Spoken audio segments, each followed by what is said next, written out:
क्या आप लोगों को भूत, प्रेत, आत्मा इनमें से किसी भी चीज़ पर भरोसा है?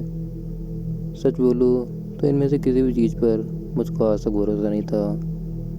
लेकिन मुझको इनके अस्तित्व का पता बड़े ही मुश्किल तरीके से चला है।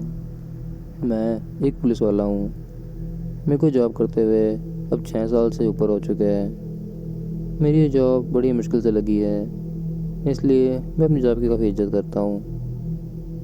मेरे को इस जॉब में काम करते वक्त कई सारे अजीब-गरीब केस का सामना करना पड़ा, लेकिन उस दिन मेरे साथ जो होने वाला था, मैं पूरी ज़िंदगी उस केस के लिए तैयार नहीं रह सकता था।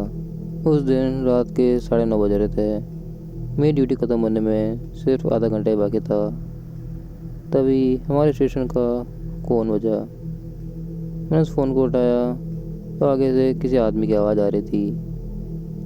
उस आदमी ने हमसे कंप्लेन करी कि उसके पास के घर में ही बहुत ज़ोर-ज़ोर से गाने बज रहे हैं। हमारे शहर में रात के 9 बजे के बाद गाने बजाना अलाउड नहीं है, और गाने बजाने पर आप पुलिस को कॉल कर सकते हो। उस आदमी ने अपना एड्रेस दिया और उसके बाद अपना फ़ोन काट दिया। मैं काम किसी और को संभालना चाहता था, लेकिन उस टाइम हमारे स्टेशन में सिर्फ मुझसे सीनियर लोग ही थे, इसलिए मैं किसी को भी काम संभला नहीं सकता था। मैंने अपनी गाड़ी निकाली और उस एड्रेस की तरफ जाने लगा। वहाँ तक पहुँचने में मुझको कुछ 15 मिनट का टाइम लगा। मेरा ये प्लान था कि फटाफट से उनको एक वार्निंग दूंगा और वापस स्टेशन आके अपनी ड्यूटी से साइन ऑफ कर लूँगा। लेकिन जैसे ही मैं अपनी गाड़ी से उतरा तो मैंने देखा कि वो एरिया एकदम सुनसान था। वहाँ पर सिर्फ एक घर था, और उस घर के आसपास ऐसा कोई भी नहीं था जो कि पुलिस स्टेशन पे कंप्लेन कर सके। मुझको लगा कि एक फ्रैंक कॉल है। मैं बड़े ही गुस्से से अपनी कार में गया और एड्रेस चेक करा। एड्रेस यही था। मेरा गुस्सा और भी बढ़ चुका था। मैं फटाफट से जाकर अपनी कार में बैठा और उसको स्टार्ट करने की कोशिश करने लगा, लेकिन मेरे बहुत कोशिश करने के बाद भी वो कार स्टार्ट ही नहीं हो रही थी। मैं कार से उतरा और बोनट खोल के चेक करा तो मैंने देखा कि इंजन से बहुत सारा धुआं निकल रहा था। मैं देखकर बहुत ज़्यादा गुस्सा हो रहा था, क्योंकि एक तो एक फ्रैंक कॉल के चक्कर में मैं इतनी दूर आ चुका था, और यहाँ आकर मेरी कार भी स्टार्ट नहीं हो रही थी। मैंने अपना फ़ोन निकाला और मैकेनिक को कॉल करने की कोशिश करने लगा, लेकिन घंटे जाने के बाद भी कॉल अपने आप कट हो रही थी।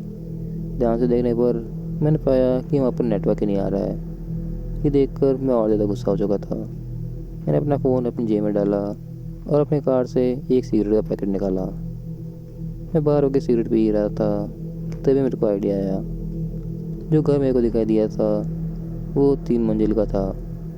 इसका मतलब बहुत ज़्यादा चांस थे कि ऊपर के फ्लोर पर मेरे को सिग्नल मिल सकता है। मैंने वो आधी जली हुई सिगरेट वहीं पर फेंकी और उस घर की तरफ बढ़ने लगा। थोड़ी दूर जाने के बाद मैंने देखा कि वो घर बहुत ज़्यादा पुराना था।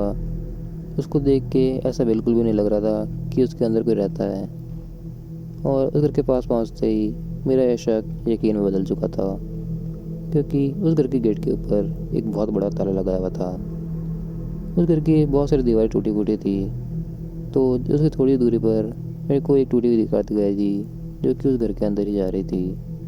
मैं उस टूटे हुए छेद के जरिए उस घर के अंदर पहुंचा, लेकिन उस घर के अंदर जाते ही मेरे को बहुत ज़्यादा ठंड लगने लगी। ठंड का मौसम था, लेकिन बाहर से ज़्यादा ठंड तो अंदर लग रही थी।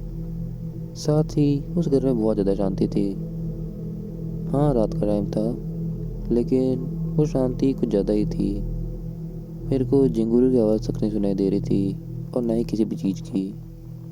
उस घर में एक अजीब सी बदबू भी आ रही थी।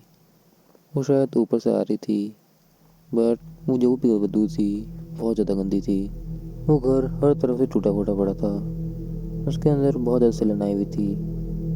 उस घर में मेरे को 2 मिनट भी रहने का मन नहीं कर रहा था, तो मैंने यही करा। थोड़ी देर घर के अंदर बाहर देखने के बाद मैं उस घर से बाहर निकल गया, लेकिन जैसे मैं बाहर आया मेरे को घर के अंदर से किसी चीज़ की हिलने की आवाज़ आने लगी। वो किसी चीज़ की गिरने की आवाज़ थी।